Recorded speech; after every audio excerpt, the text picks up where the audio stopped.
السلام عليكم. تعالوا بينا النهاردة نعمل خبز جميل جدا وسهل وطعمه لذيذ جدا، هش كده وطري وبمكونات بسيطة جدا. هنعمل خبز الكيس الحراري في البيت، أحلى وأجمل وأنضف من بره مليون مرة. هينجح معاكي من أول مرة، بس اعمليه بنفس الطريقة وبنفس المقادير. قبل ما نبدأ نصلي على رسولنا الكريم. أنا سوزان. لو عجبكم الفيديو ما تنسوش بقى تشتركوا في القناة، ويلا بينا نبدأ ونشوف هنعمل الجمال ده كله ازاي. هننزل أول حاجة بالمقادير بتاعتي. عندي 6 كوبايات من الدقيق متعدد الأغراض أو يكون دقيق مخبوزات. هعمل حفرة بقى صغيرة كده في الدقيق، وبعدين هنزل بمعلقة كبيرة من الخميرة الفورية وكمان معلقتين كبار من السكر. نقلب تقليبة سريعة كده، الخميرة مع السكر مع الدقيق. وبعد كده هنزل بمعلقة صغيرة من الملح، وبعدين هنزل بنص كوباية من الزيت بتاعي اللي هو النباتي. هقلب بقى الزيت كده مع الدقيق، وبعد كده هنزل بقى بالمية تكون دافية، مية تدريجيا، يعني هنزل تدريجيا كده بالمية، والمية بتاعتي تكون دافية عشان لو كانت سخنة هتقتل الخميرة، ولو كانت باردة مش هتخلي الخميرة بتاعتي تشتغل.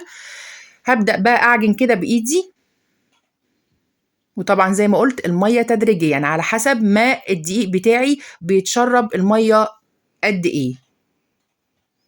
هعجن حوالي 10 دقايق لحد ما العجينة تلم معايا وتبقى كده ناعمة وطرية، وده القوام المثالي للعجينة اللي احنا عايزينها.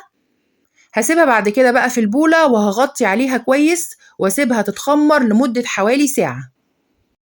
هنشوف بقى العجينة بتاعتنا أخبارها إيه. ما شاء الله خمرت، وشايفين كمان عليت إزاي ممتازة. هنلم فيها كده بالشكل ده لمدة حوالي دقيقة مش أكتر.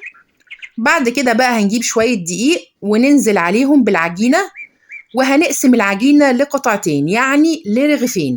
لو حابة تعملي العجينة كاملة بس هتبقى حجمها كبير شوية، فأنا فضلت نعملها على رغيفين.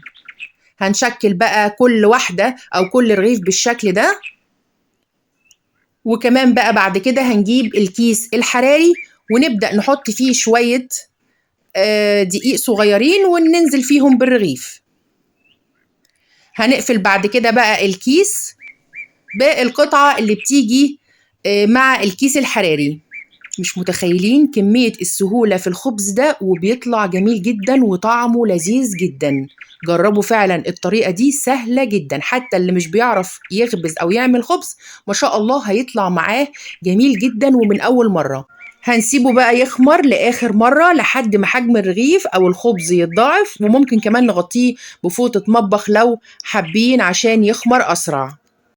بعد حوالي ساعة إلا ربع كان الخبز أو العيش بتاعنا خمر وتضاعف حجمه ما شاء الله.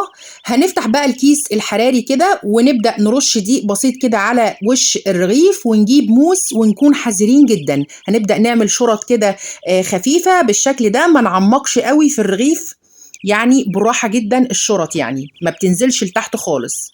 تمام. هنقفل بعد كده الكيس الحراري، وهنعمل في الرغيف التاني نفس اللي عملناه في الأولاني، شوية دقيق كده صغيرين، وبعد كده هنعمل شرط خفيفة كده من فوق على الرغيف، بتدي شكل جميل جدا للرغيف. وناخد بالنا ان احنا طبعا مش محتاجين ان احنا نخرم الكيس الحراري، ما بنعملش فيه اي خروم، زي ما هو كده.